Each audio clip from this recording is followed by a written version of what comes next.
Ni mwena wa Kahawa West kuria Aikari matetetie mwako urathie na mbere mwena uyu makiuga mwako wa nyumba ino ya gorofa ni mugaru na watho na wuiguano uria wariho ituura-ini riri guku makiuria thirikari ya kaunti ya Kiambu niki giatumire mahitukie mwako uyu mugaru na uria nyumba ciagiriirwo ni gwakwo ituura-ini riri. Zile bylaws za huku zinasema lazima ikuwe a single dwelling house.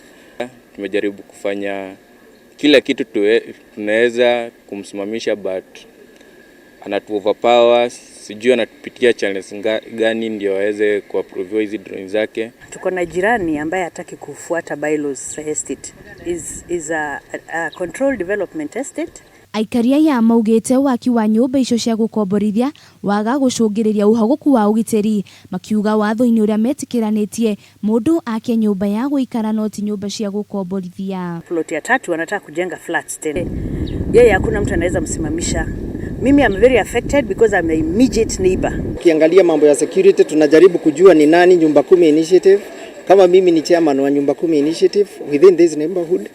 Na inakuwa ngumu sana because tenant atakuja anakuja hatutawahi jua ni nani anaingia hapa. So our security is actually compromised when we bring in tenants. Riu ni moretie munini wa Governor James Nyoro kumateithiriria amu watho uria maiguanire ni ukirukitwo. Ribotira Kameme TV, Retora Kone Wajiro wa Foro.